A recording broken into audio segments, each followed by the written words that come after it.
Good afternoon, everyone. My name is Caitlin Yeager. I'm the Director of Heritage Programs for Missouri Humanities.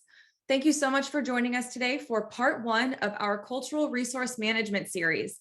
This program is presented by Missouri Humanities, and our mission is to enrich lives and strengthen communities by connecting Missourians to the people, places, and ideas that shape our society. Whether you're joining us through Zoom or watching on Facebook Live, we invite you to interact with us throughout this program. If you're on Facebook, feel free to comment to let us know you're watching and leave us questions for our Q&A session towards the end of our program. If you're on Zoom, you can either use the chat feature or the Q&A feature to ask questions throughout the discussion, and we'll address as many of those questions as we can towards the end of the program. If you enjoy our program today and are interested in seeing more from Missouri Humanities, please check us out on Facebook or on our website for the most up-to-date information about our events. We also have a membership program where benefits include free books, discounted tickets to special programs, and access to members-only events. To become a member, visit www.mohumanities.org and click the Join Today button. After the webinar concludes, a survey should pop up on your screen. I would really appreciate it, and I'm sure Amber would as well, if you could all take the time to let us know what you thought of this presentation. These surveys are so important as we continue to bring public programming to Missourians and work toward a more thoughtful, informed, and civil society. Now, I'd like to introduce you to our presenter today. Amber Clifford is a professor of anthropology at the University of Central Missouri and the director of the McClure Archives and University Museum. Her presentation today is Museum Exhibition, the ins and outs, pros and cons, best possible and most likely practices of exhibition. Amber, go ahead and take it away. Thank you very much, Caitlin. Hello, everybody, and welcome to the presentation today. The very first thing I'm going to do is put in chat my email address. I want you all to know that if you have questions later that you have for me or something you think of later, or there's something you need assistance with, you can always email me and I'm happy to help. And if I don't know the answer, I know somebody who does. So I'm happy to assist you in whatever way possible. So today we're going to talk about the basics of exhibition, which is a job we all have to do, right? We all have collections, things we say yes to. We all have different spaces of different types and different budgets of different types, and we have to figure out the best way to exhibit all of these things. So I'm going to talk as much about the different ways of approaching exhibition as I can, but I want to for a second say why I've put best possible and most likely in my title. I know that budgets can be small to zero, so I'm going to talk about the best possible things that you can do with your budgets, rather than thinking about blockbuster exhibitions or huge museums with very large budgets. We're going to think about small budget matters today, and most likely, what you're most likely to do versus what you're least likely to do. I mean, you're least likely to have 10,000 square feet of permanent exhibition or something like that. So we'll talk about the best possible and the most likely today. Okay, so let's start with some basics, just to get everybody on the same page when it comes to jargon. A display is objects without interpretation. That's when you just have objects in a case or objects on the wall, and there isn't a story or a system of labels or something like that that goes with them to explain them. An exhibit is a collection of objects that have some interpretation, and that usually means labels, objects with labels. And an exhibition is an exhibit with a theme and a story and programming. So a display, everybody has this at one point or another. An exhibit, I hope that you have one of these. If you don't, let's work towards that as a goal. And an exhibition is what you're most likely to see at large galleries or at large museums, where you go into an exhibition, it's got a theme, it's got a grand narrative that it's trying to tell, and all the pieces sort of fit in that narrative in one way, and there's programming and there's activities, and that's an exhibition. There's also a difference between a permanent exhibit and a temporary exhibit. Permanent exhibitions or exhibits means that you are installing them with the intention that they will be there forever. And we'll be talking more about that today. And that's versus a temporary exhibit, which means you intend for it to be there for a set period of time, and then you're going to switch it out for something else. I also want to talk for a second about loaned, owned, or co-curated. You can borrow exhibitions from other museums or from other establishments. You can only show what you own, the collections that you own, or you can co-curate, which means you can work with another museum or another archive and create an exhibition that more than one person and more than one institution is involved in. So I would encourage you to think about all three of those. Can you borrow something from someone else that helps you do your job? Can you create from what you own, or can you co-curate with other people in your community?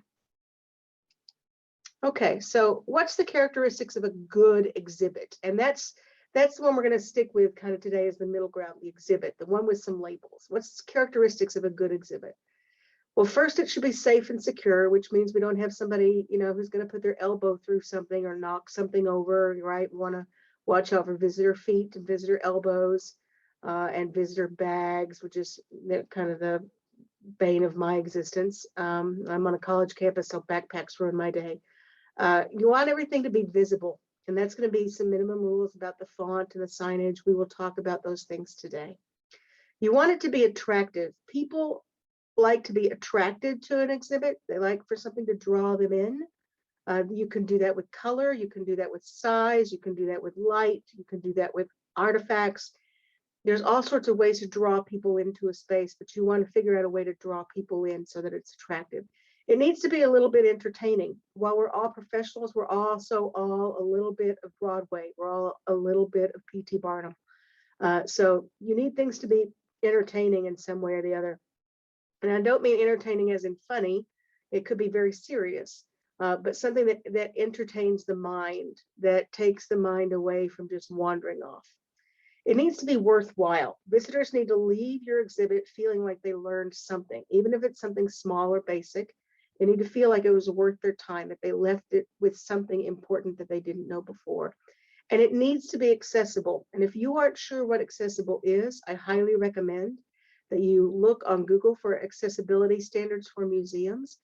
That's things like a minimum of 36 inches for walkways, a minimum pitch for ramps.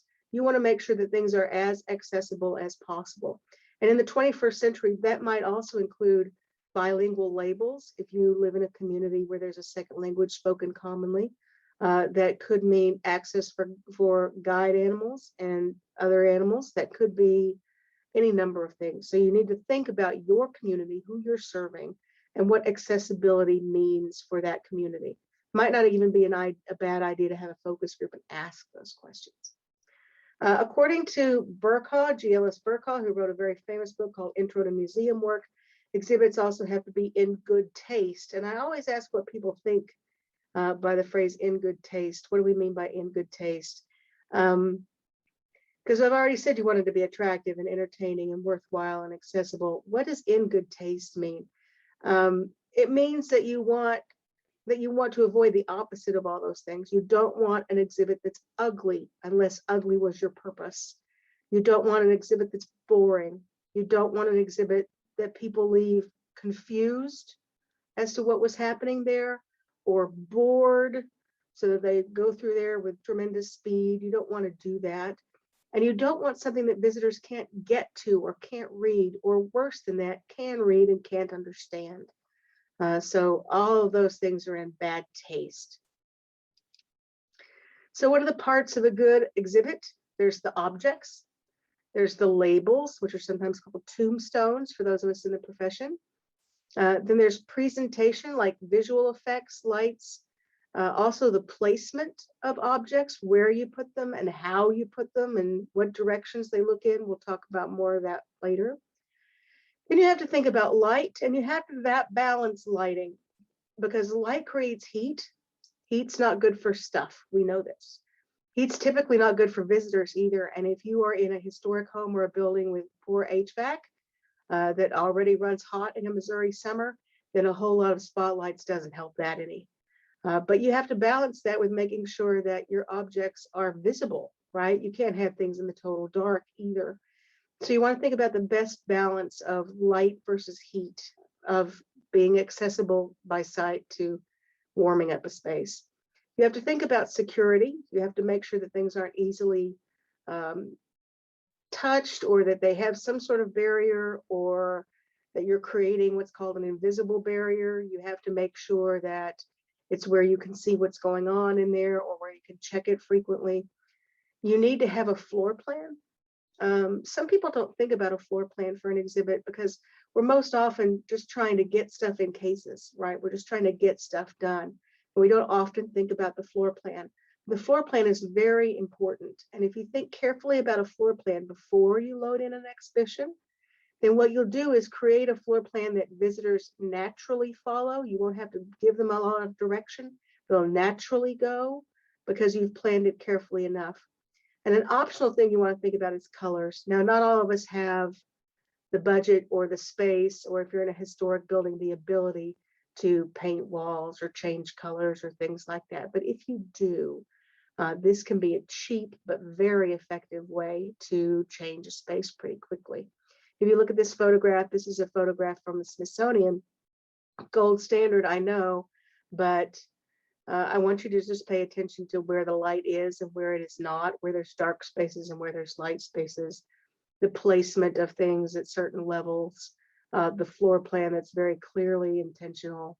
That's the kind of thing that we want to think about. So how do you design an exhibit then? How do you think about floor plans? You have to think about a few things. There's just a few different approaches to how you would do an exhibit. You could do an open storage approach, which means that objects go on exhibit right after they come to the museum. Some museums, for instance, have a recently donated case or something like that, or a recently donated exhibit. That's open storage, so that the things that are stored in your collections, people can just see right away. The object approach means that it's heavy on objects. There's lots of things in the exhibit, but there's not much information. And there could be all sorts of reasons for that. It could be that the material is obvious. It could be that it's an exhibit that you only give guided tours of, and so you don't need to have a lot of printed information. It could be that you have one page that explains everything in a whole area. But the object approach means more objects, less information.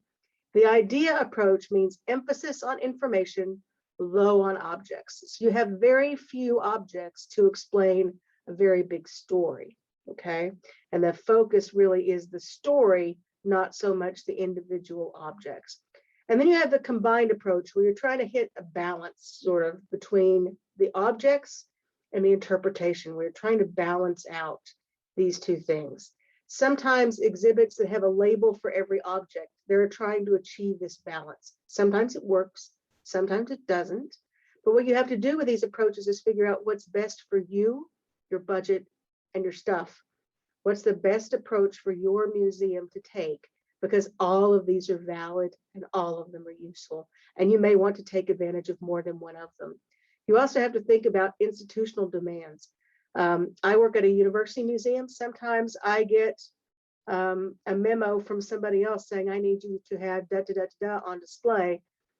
That's a directive for me that I have to follow. Some of us have boards and other administrative units that may make demands on our space. We have donors that we have to think about. We have visitors we have to think about. If you're like me, you have 4th and 5th graders you have to think about, and college students.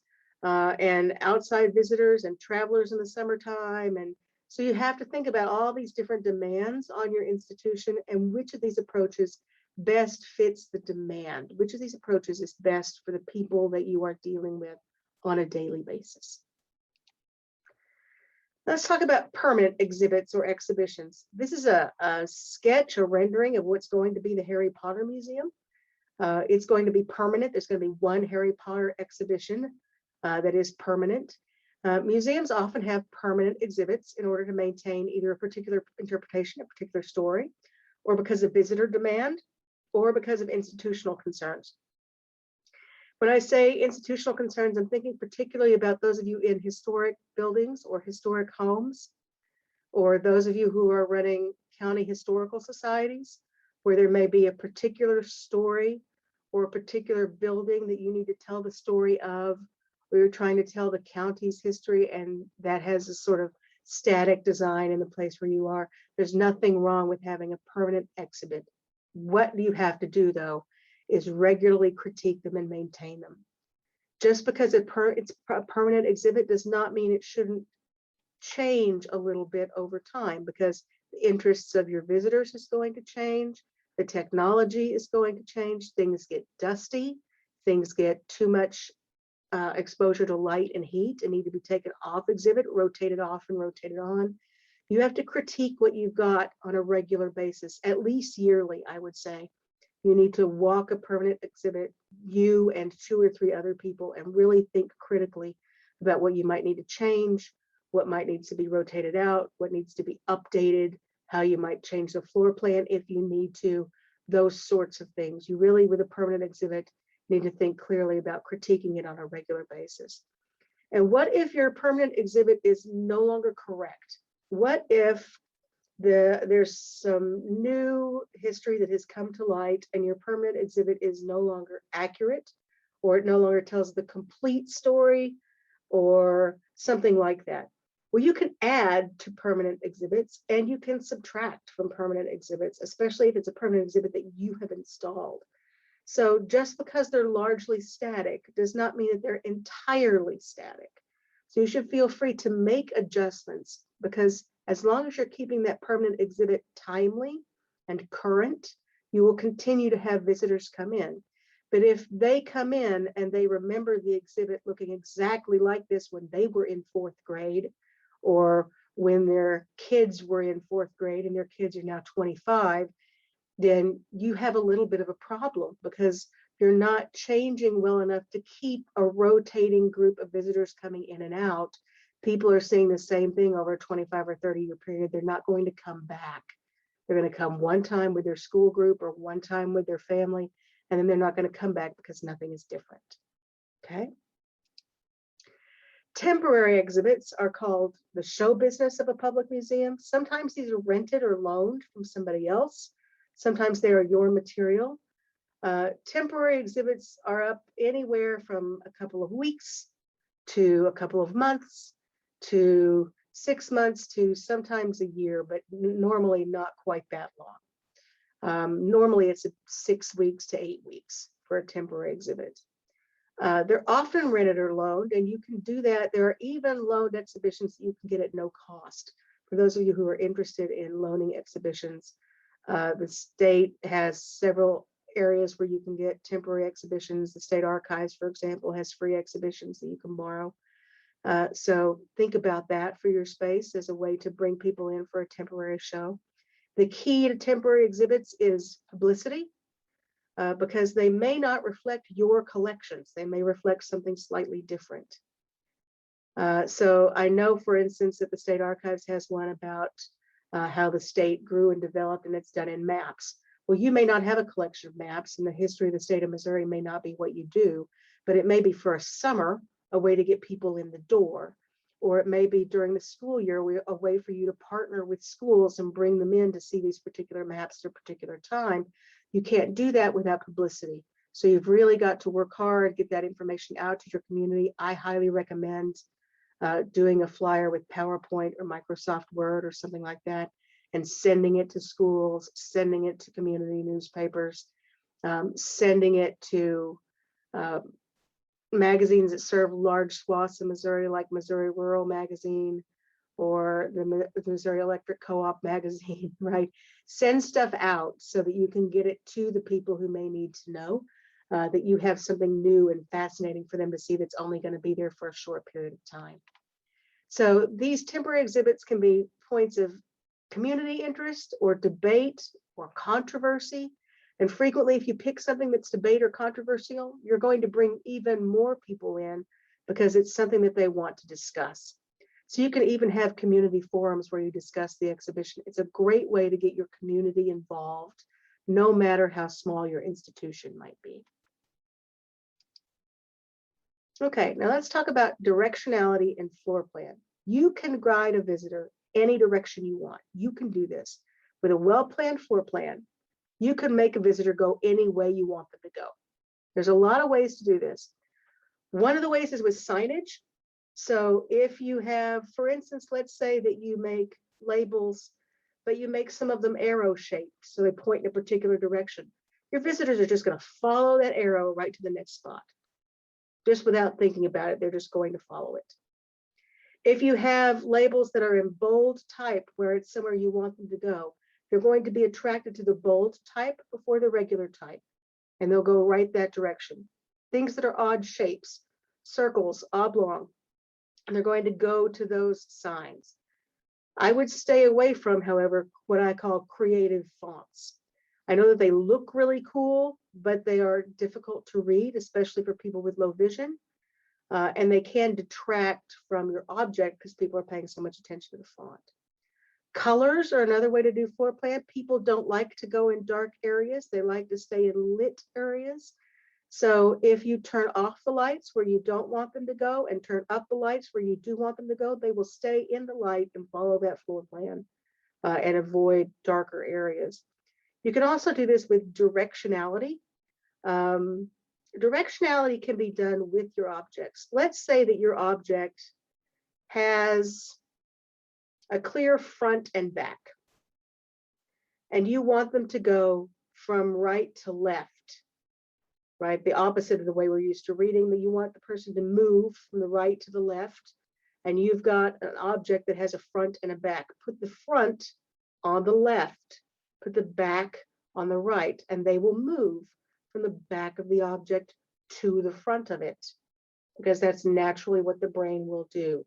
You can use objects and their shape and their usage and their placement as a way to push people through a particular floor plan. That's directionality. You can also use real and perceived barriers. Now, real barriers, things like ropes or gates or doorways, things like that, real barriers, and you may have those. But you can also use perceived barriers. Like, for instance, you can have something that you've got an object on and you put the object towards the back of whatever it's on. So there's a lot of empty space between the visitor and the object itself. That is a perceived barrier where the message is, don't cross this empty space, right? Don't touch me is the message there. You can also do perceived barriers with light, where you have light on the object, but none where the person is supposed to stand. And it works almost like a scene out of Indiana Jones where they don't think they're supposed to get into the light in that spot, right? The spotlight. So you can do all sorts of perceived barriers. You can use light and shade to provide direction. I mentioned that. And then let's talk about the gaze of objects. I'm thinking particularly here about photographs, paintings, etchings, any sort of artwork, or things like dolls, things like textiles with human representations in them, or even uniforms and costumes. Objects like that, especially those that have a human face in them, you typically have the eyes going somewhere. They may be going up or down or left or right or who knows what. If you have a painting of somebody looking to their right, if you put it somewhere where you want your visitor to go right, they will follow the gaze of the face in the painting and turn to the right. I know that sounds very strange, but there are millions of articles that have proven this to be true, that you will follow the gaze of objects. That's why I said that thing about the front and the back of an object. That's a version of gaze, but this works especially well with photographs and paintings. If there's somewhere you want somebody to stop and really read something, have the photograph or the painting or the artwork looking right at them. Or have a uniform on a mannequin where the head is facing directly at them, where they look like they're being watched, and they will stand there and read because they're being observed. And then if you want them to move on, then you either wait till they get to the end of the text, or you put next to that a gaze going a different direction that they can move toward. Okay. Right, let's talk about color and light for a few minutes. So there's hot colors and there's cool colors, right? We know what hot colors are, things like red, orange, and then cool colors are pastels, for example. What do? We know that hot colors are colors that engage the sympathetic nervous system in the body. They get you excited, they get you hyped up, and they have sometimes the effect of getting you, if taken too far, they can make you anxious, right? Cool colors have a calming effect. They tend to make you, sometimes in extreme examples, they can make you sleepy. Cool colors tend to be calmer and bounce more light. Hot colors tend to absorb light, be warmer. So how can light change the look of an exhibition? Well, I have this photograph. This is of the old Star Wars exhibition at the National Air and Space Museum in Washington, D.C. And you can see it's just a black hole. We've got this one white costume right at the beginning with the stormtrooper. And then it's just a black hole of nothingness down there. And for Star Wars fans, they just go right through that black hole of nothingness. And they had the sound playing that was the sound of going to light speed as you walked through that hallway. So it worked perfectly, right? It felt like you were on a journey with Star Wars. You can use light in creative ways to change the way your exhibit looks. And you can do this fairly cheaply. Christmas is coming up. I highly recommend getting Christmas lights, rope lights, fairy lights, all the different kinds of Christmas lights, especially when they go on sale right after Christmas. Go and get some of those for your museum. And you can use them to change things. You can put light in the bottom of a case and point it up and have up lights that show things from a different perspective. You can have lights that have adhesive on the back. You can stick them on the tops of cases or stick them on the ceiling, and they're temporary. They'll come back down. They can bounce light down. You can also put different colored acrylic over lights. So let's say that you want things to look a little yellow. Then you go and buy cheap lights at Lowe's or Walmart or the Dollar General store or whatever you have available to you. You buy cheap sticky lights and you just paint them with acrylic paint on the outside. And then the light will filter through in that particular color. It's a cheap and easy way to achieve all sorts of senses of color in an exhibition. How do you create a theme using light and color? Well, I think if you look at this Star Wars picture, you see that, right? What's the theme? Space. Space is dark, right? You can do the same sort of thing, even cheaply with light and color. Let's say that you have a bunch of objects that you want to put on exhibit, and some of them are very light and cool in color, and some of them are very hot and bright in color.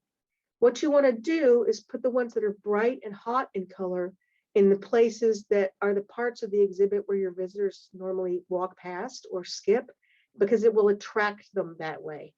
And you want to use the cool color things sort of along the trail, as it were, to take them from one hot object to the other, and then they'll balance each other out very well. Okay. You can also create texture and better balance with color and light. So what do I mean by texture? You can get, if you want to spend a little bit of money, you can get lights that make it look like a water effect. You don't want strobe lights. Let me stop and say that for a second. Do not use strobe lights in an exhibit. For people with autism, with stroke disorders, with other brain disorders, strobe lights can cause a stroke, can cause a panic attack. You want to avoid strobe lights if at all possible. But string lights are fine. Rope lights are fine. And these lights that create things like water effects or movement effects or something like that. I have a set of lights that make the walls look like sand, like blowing sand. You can get those. They're a little more expensive, but you can get those if you really want to make an investment for a permanent exhibit. Should object color be part of your planning? Yes, it absolutely should. It absolutely should. Now, why? Why would you worry about object color? I had an exhibit a couple of years ago of the 70273 quilts. These are quilts that mark the people with disabilities who were killed during the Holocaust. There's a red X on white fabric. And the red X represents one person. There's 70,283 people. So I had an entire gallery full of white fabric with red X's. X's of all different shape and size, X's of all different fabrics, but everything else was just bleach white. It smelled like bleach in the gallery, bleach white. I had to think about that when I was thinking about color and pathway. I ended up putting quilts floor to ceiling, and I just built new walls essentially out of quilts that were white with red X's so that you were surrounded by them. And I had to think about those red X's and the direction they were going. So I had them all going up and down, up and down, up and down, all the way down the wall. So people were looking all the way at the top and then going all the way down and then going all the way back and all the way down, right? I had to think about color and the color of my objects as part of that planning. Okay, let's talk about text, because we're all trying to do labels, and people do labels a bunch of different ways. And I want to tell you exactly what I recommend for a label. First of all, I recommend a minimum 18-point font. I know that may sound large. Some of you are probably doing text in 12 or 14. The minimum needs to be an 18. This is considered the federal minimum for people with low vision. You also want to think about people like me who have trifocals. All of us have different abilities when it comes to sight and when it comes to reading and when it comes to distance away from something. And especially if your label is at the back of a case or the back of an exhibit and people need to read it from a little bit of a distance, 18 is the minimum size where somebody can read something from distance. And if it's further than an arm's length away, you really need to think about bumping it up to 22 or 24 in order to be readable. Okay.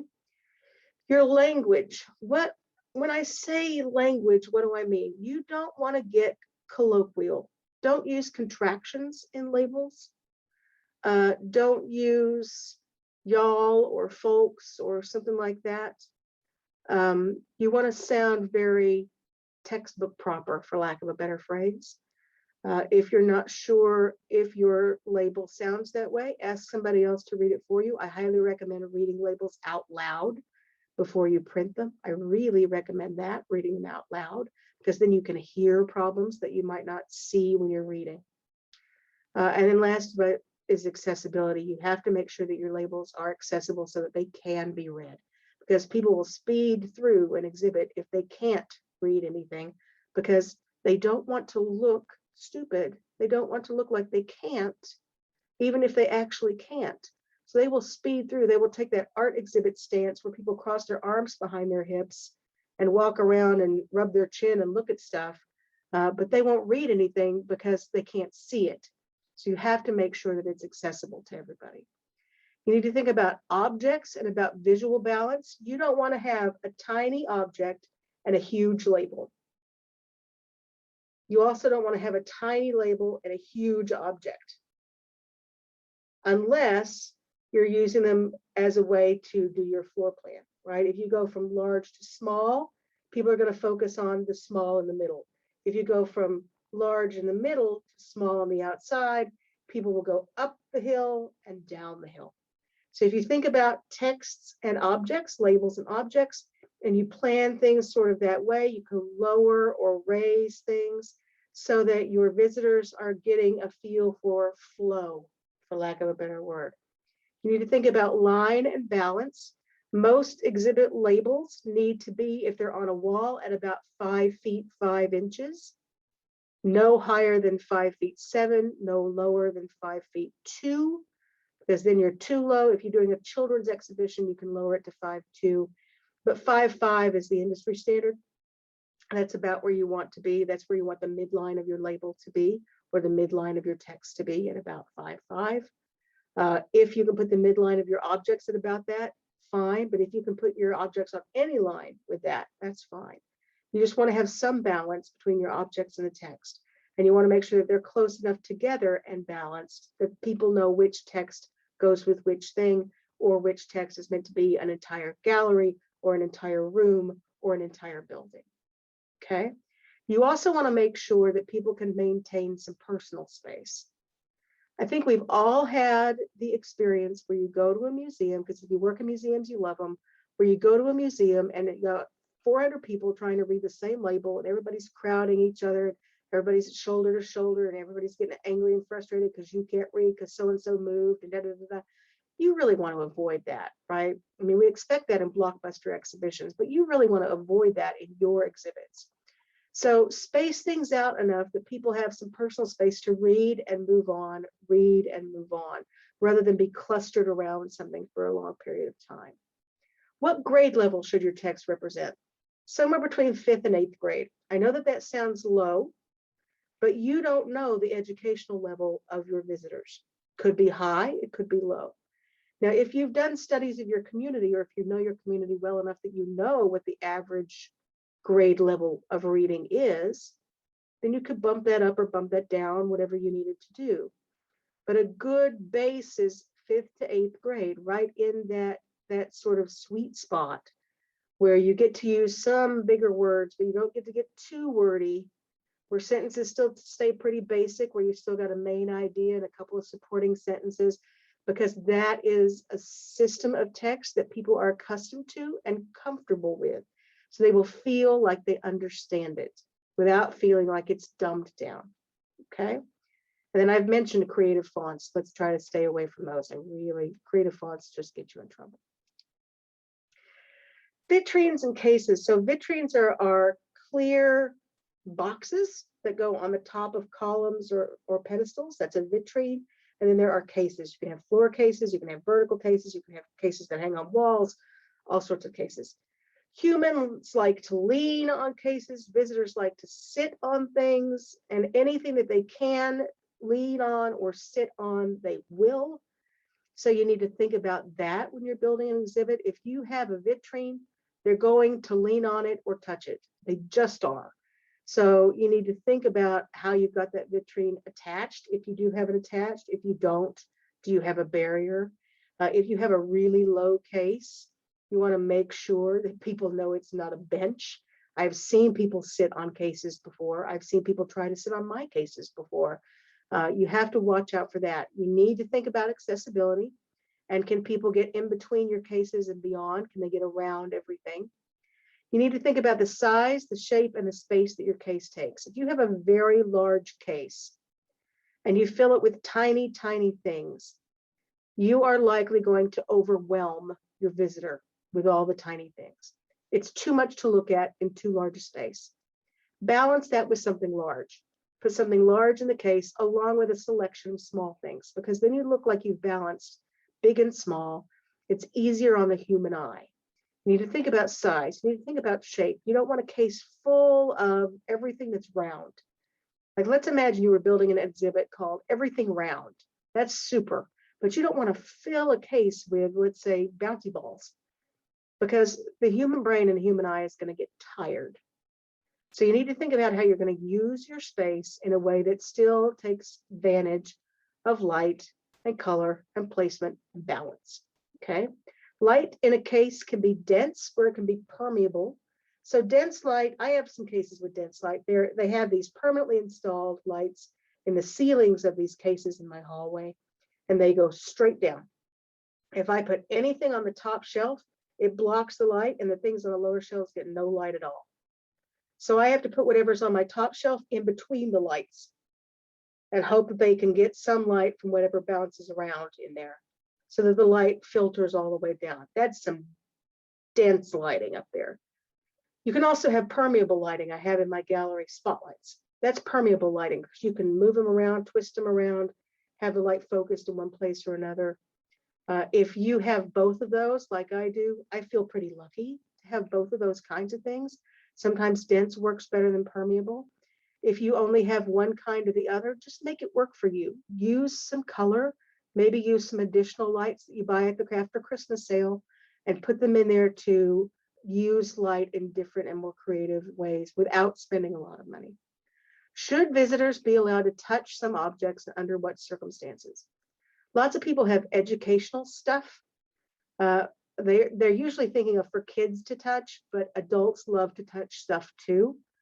I keep a couple of suitcases, rolling suitcases, that are full of what I call my educational collection, which means stuff I can put out for people to touch. So I have, for instance, a very large collection, I should say, of Bedouin material, and I have a little basket with yarn in it. So I can have 14 rugs from the Bedouin on the walls, and I'll have one little spot where I've got this basket with yarn, and people will feel the yarn and look at the rugs. And that gives them just enough tactile experience to think that they're closer to the objects than they actually are visually. So sometimes you want them to be able to touch something. Sometimes you don't. You want them to stay as far, you don't want them to breathe on it, right? And those are cases that you would use something like a wall case or a floor case that was completely enclosed, where the light was low, where you're giving it the highest protection. Because one thing I haven't said yet that's very, very important is, I've been talking a lot about visitors, and that's important. You have to keep the doors open in order to be effective. But the other thing you have to think about is what's safe for the lifetime of your object. And light, heat, air movement. None of this is safe for the lifetime of your object. So you have to balance the needs of the visitor with the needs of your object as well. Okay, you need to environmentally monitor. What does that mean? Watch for bugs. I know that there's probably a lot of you out there that I just said bugs and you shivered a little, but you have to monitor the environment as much as you can. If you know that your museum gets too humid in the Missouri summer, put a dehumidifier in there somewhere and get some of the water out of the air. If you know that you have a window air conditioning unit and it blows where one wall gets colder and across the room is warmer, then don't put a painting on the cold wall because it's going to get too much air. Get a sticky trap and put it in a corner where people don't walk so that you can find out if you've got insects around in that area. And if you need help identifying them, email me. And I'll be happy to help you identify what you have and help you get rid of it. Security, we all have to think of differently. We all have different budgets and different institutions, but you do have to think about making sure your stuff is safe and making sure your exhibit is safe. Upkeep and cleaning, obviously.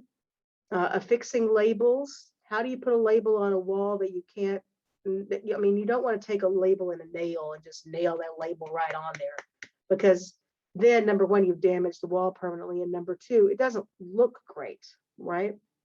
What you typically want to do is what they used to call sticky tack, but you know, they have those removable wall hanging things. Those come in every single variety, and you can get them in Velcro, so that you have this removable adhesive Velcro that goes on the wall, put the other half of the removable adhesive on the back of your label, stick it on. Then when you're done, you peel the label off, you pull the elastic adhesive down, you've done no damage to your walls. What if your walls have carpet on them or fabric on them or wallpaper on them? Carpet and fabric is one thing that works a little different. You may need to use straight pins, but wallpaper you can also use these adhesive ones and nothing will happen.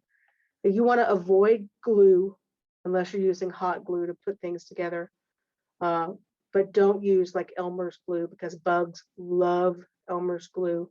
Don't use rubber cement for the same reason. And try to affix your labels in a way that you know they're going to stay there, but it's not going to permanently damage something. And then make sure that nothing is broken, nothing's uneven, like a painting hanging unevenly, or maybe you've got an object that it sits a little crooked, and so every time somebody walks by the case, it rattles a little bit. You don't want that to happen. It's not good for the object.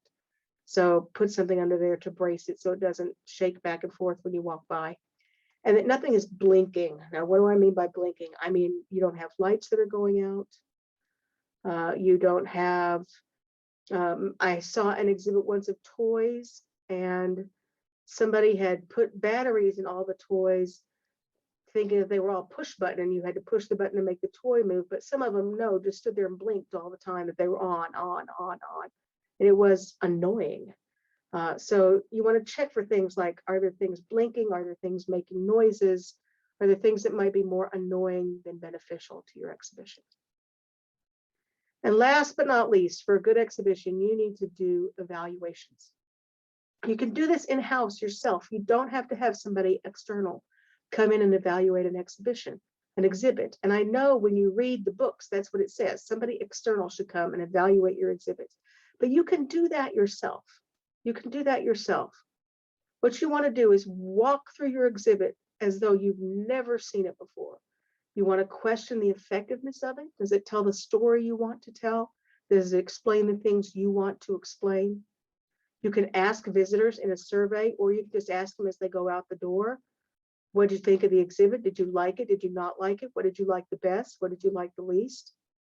Like a business, take customer complaints seriously. If you don't have a way for your visitors to complain about something, then create a way, whether it's just a book that they sign in and maybe put their opinion in, or it's cards that they put in a box. Sometimes people feel the need to complain. Take the complaints seriously, but also take them with a grain of salt, because the majority of the time, the complaints are really personal problems, not exhibit problems. And then watch people go through your exhibit. Just watch them. You don't have to do this all the time, but watch them and see if they follow the floor plan that you want them to follow. See if they stop and read the labels that you worked so hard to put together. see if they're getting the things that you want them to get out of the exhibition. And if they're not, change it. It doesn't have to be just one way. You want to do the best thing for your visitors and for your objects. And in doing those two things, you'll do the best thing for your institution as well, which is have people coming in the door, right? We all want to stay open. We all want to be central to our communities. The best way to do that is to evaluate yourself on a regular basis to make sure you are serving your constituency and serving your collections in the best way that you can. Okay, it is 1:45. That's it for my presentation. I'm going to stop share here. Does anybody have questions? You can put them in the Q&A or you can put them in the chat. I'm happy to answer any question you might have. Thank you so much, Amber. That was really great. I'm not even in the museum field, and I thought this was so interesting. Sure. So I really hope, and I'm sure that our participants really got a lot of great information. And I love that you kept it basic. You were catering it to smaller institutions that really need this information. And kind of with that said, as we kind of wait for some questions to come in, some things that I wanted to not repeat, but add to. Amber mentioned temporary exhibits and borrowing exhibits. A great asset to look into would be to look to your larger statewide and even national cultural organizations. A lot of them will lend out like traveling exhibits. They might not always come with artifacts or attached public programming, but I know Missouri Humanities has several traveling exhibits that we will lend out that are great for special events or commemorative months, or, that are a very specific topic, but it can help with some engagement. Have another asset to your organization, to your cultural institution, and also to spark dialogue and maybe get some public programming going around a topic. So Missouri Humanities has several traveling exhibits that we've done in the past that sit in storage until someone requests them. I know that every once in a while the Smithsonian will put out, it's kind of like a raffle. Like if you, they'll put out, like they've got, 1,000 of this panel exhibit, and the first 1,000 organizations that apply will get one. And then you can, so these are just, easy and inexpensive ways to bring content to your organizations. Another thing I wanted to make sure you guys know about is things like grants.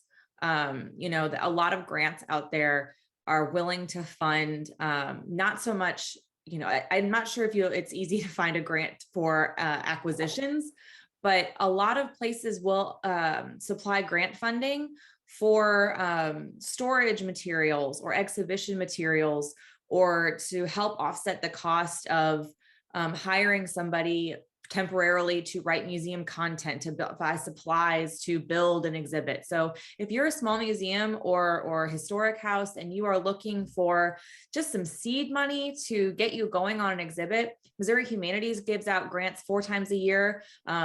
Small museums and cultural institutions are some of our most frequent applicants. And a lot of times they are looking for some money to assist in building programs around exhibits, but also to add more to their collections, not objects necessarily, but better ways to present the materials, better ways to store the materials. So look to Missouri Humanities, look to Missouri Arts Council, bigger entities like the National Endowment for the Arts and National Endowment for the Humanities. There are lots of opportunities out there to get some seed money for really making sure that you're exhibiting your objects in the best way possible. So we've got some comments, a couple questions coming in. Yep. So wall colors for small museums, cool or warmer mixtures. So it depends on whether what you've got in there is permanent or whether it's temporary and you can change the paint color regularly. So if you're talking about paint colors where you want to paint the room one time and just have the paint be that for a good period of time, then what I recommend is a neutral to cool color. Because if you get a hot color on there, number one, it's hard to paint over hot color. And number two, hot color is just going to stay hot, no matter what you put in front of it, no matter what you exhibit around it. Sometimes, though, what you can do is paint the rest of the room a sort of neutral, cool color, and paint one wall, usually the wall with the door you want people to exit through, paint one wall a hotter color.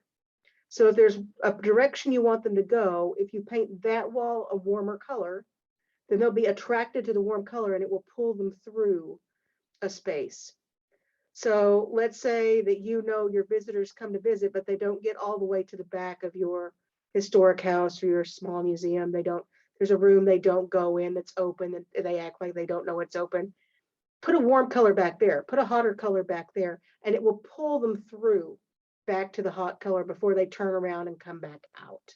But if you're talking about a permanent color for the whole space, then something cooler and something pretty neutral, not flat white. Please do not paint walls flat white. Flat white is distracting, quite frankly. It's too bright, and it's distracting. And don't ever paint a ceiling white unless you're in a historic house or a historic structure where that's part of its historic architecture, a white ceiling. Avoid painting ceilings white because they show everything, every spider web, every speck of dust, every ceiling leak. If you have white paint, it is unbelievably obvious. What I recommend for ceilings is the light gray or really barely purple for ceilings. Not lavender purple, like twilight purple, right? For ceilings, because then what happens is that the ceiling disappears. People don't notice it. People won't look up if your ceiling is that color because it's so neutralized that it's like it's not there. But at the same time, it's not dark or bright. So you're not making the room look smaller or bigger, right? You're not extending the size in any way. So the room looks its regular size too. So Linda, I hope that helps. If it doesn't, send me an email or put something else in the chat. Anybody else? We've got a couple in the Q&A feature. Can you see those, Amber, Okay. or do you want me to? Let me pull that up. Okay. What are my suggestions for audio aspects in exhibits? So it depends on whether we're talking about music or background sound. I love putting sound in an exhibit. I love it. I like it even better if it's visitor controlled. Like I've had things where I had iPads in exhibits where visitors could go and touch and it would play. So it wasn't playing on a loop for me all day because then I would be crazy, but they could play it sort of on demand. And that's a cheap and easy thing to do. If you can afford an iPad, then you can load stuff on it and do things that way. Mm-hmm. But what I would suggest for audio, if you're playing things on a stereo system or you're playing things on a speaker or something like that, you want to make sure that you've got the speaker not where it's way above their head and not at foot level because the sound is not going to travel the way you want it. You probably want it in a corner and you want it at 3 to 4 feet. Okay, about knee to hip level and in a corner because then acoustically that's where it's going to travel the best. If you get it up close to the ceiling, you lose all the sound of the acoustics. If you get it close to the floor, nobody's going to hear it. So that knee to hip spot, that sweet spot, is about where I would put it if I was doing that myself. I hope that helps, Jennifer. And if you have further questions, let me know. The psychology of the presentation. Can I recommend something further? So there are many great books on museum exhibition. The one that I recommend is by David Dean, D-E-A-N, and it's just called Museum Exhibition. It's about, it's an older book now. It was printed in the 1990s, but it's still brilliant in terms of talking about the psychology of color and the psychology of gaze and things like that. I would also really recommend looking into museum education websites and museum education organizations, like the Museum Education Board and stuff like that, because those are educators who know this psychology and they're writing about it and publishing about it all the time. So you can get a lot of cutting edge information about the psychology of museum visitation through those museum education sites really easily. Okay. Thank you, Amber. I did put both of those suggestions in the chat box for everybody. David Dean Museum Exhibition is the book she mentioned, and then to visit some museum education websites and organizations. Right. If you look up Missouri Association for Museums and Archives. That's a great place to start too, for partners, for information, for people, for speakers. When I planned this series, they were the first first organization I went to ask if anybody wanted to be a presenter. And I think I got all three from them. So they have a wealth of knowledge amongst all of the members, the board, and the entities that are members of Missouri Association for Museums and Archives, known as MAMA. So they're a great resource for the state of Missouri. So, and reach out to Amber. I put her email in there, and I think it's Clifford at ucmo.org. .edu. Sorry, I'm used to .org. Sure. The only other, looks like maybe one more Q&A. One more question. Portable lighting in a historical house. So it kind of depends on what you mean by portable. Do you mean wireless and runs on batteries, or do you mean plugged in and so you've got cables on the floor? I don't have a problem per se with light in a historic house, with portable lighting in a historic house. What I would worry about is, quite frankly, the textiles. If you have historic curtains or historic tablecloth or historic rugs, then the heat from those lights is likely to do some damage to those historic textiles, especially if they're red or pink, especially if they're silk or wool. So you might think about that when you're putting portable lighting in. You might want to get like a fireplace mat. If you've got like spotlights that sit on the floor, get a fireplace mat to put them on so you're not conducting the heat out. If you're using lights that work on battery, then hang them where they don't shine directly on textiles that are red or pink, because you will bleed the color out of them really, really quickly. You also want to keep those portable lights out of the reach of little kids who will think it's really fun to put their hands on portable lights. So I've lost lights that way. I've had lights fall down that way because a little kid would reach up and try to grab them, right? They think they're lightsabers. So you got to be careful with that too. That if that doesn't answer your question, please do send me an email. And I'm happy to come to people's institutions and take a look too. I'm happy to make those appointments. I work for the state. I will come visit you for free. Just let me know. And Emily has one. Do you believe there's an ideal mix of objects and paper-based items like documents for a successful exhibit? I've seen brilliant exhibits that were all paper. And I've seen really lousy exhibits that were mixes. And I've seen brilliant exhibits that were mixes and really lousy ones that were all paper. I think what it depends on is not so much the balance of objects to paper as much as it depends on the story you're trying to tell with the stuff in there, right? If it's archival material like books and documents, then do you have the right labeling in there to keep people interested in looking at the documents and what they mean and why they are important?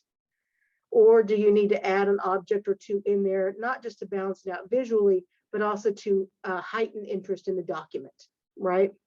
So really, when it comes to mixes like that, and I run an archive and museum, so I'm typically mixing the archival and the object. So I just like to think about, I start out with that, thinking about what's going to attract people to the documents, because I know the objects will attract people fairly naturally, where the documents might not. People look at documents and go, boring. So I think if you have something that highlights the document itself, like a good label or an object if you need it, then you can have an all document exhibition if you just work it the right way. An ideal mix, I don't know that there is one. It just depends on what you've got. Okay. Great. We've got a couple minutes left. If I see another question or Q&A question coming through, we'll try and answer it, but I'm going to go ahead and start wrapping us up. We had a comment early on or I guess a question early on in the program asking if this is going to be recorded, if you guys will get a copy. This program is being recorded. It's also live on our Facebook page. So just a few minutes after the program concludes, that video is available on our Facebook page. So you're welcome to review it. You're welcome to share. Missouri Humanities will also take the recording and put it as a YouTube link too.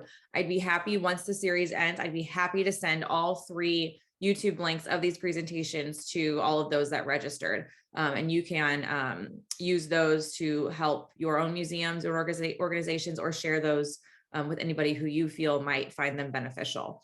Looks like we got one more thing. Kendra says, thank you for this presentation. I'll definitely be in contact. I have a monumental task at hand in updating a museum which has not been updated since the 1960s. Well, bless you. Yes, we had That lots is a of monumental task. yeah, A lot has lots of comments happened. about it being a wonderful presentation, and I echo those comments. Amber, this was wonderful, so Great. informative, and I know that people will find this so useful as they embark on the hefty tasks of managing museums. It is not easy work, and It is especially if you're not easy work. keep it You need as dynamic much to keep help it as you up to can date. get. Yes, Yeah. so I very much appreciate that you offered to visit people's museums and help them out. That's wonderful of you. So with that said, thanks again, Amber. And Thank you, everybody. yeah, we will be back next week, same time, same place, same exact link that you used to access today. We'll do part 2 of this series on Tuesday, November 9th at 1 p.m. Jeffrey Alvey will be our presenter, and he's going to discuss cultural resource management at the community level. So a little bit of more of a baseline presentation about what cultural resource management is. So don't forget to take a few minutes to fill out that survey as well. Those are so important. Thank you everyone for tuning in. We're so happy you were here and spent your afternoon with us. We hope to see you back again next week. Amber, thank you. And everybody have a great rest of your day. Bye, everybody. Have a great Bye. day.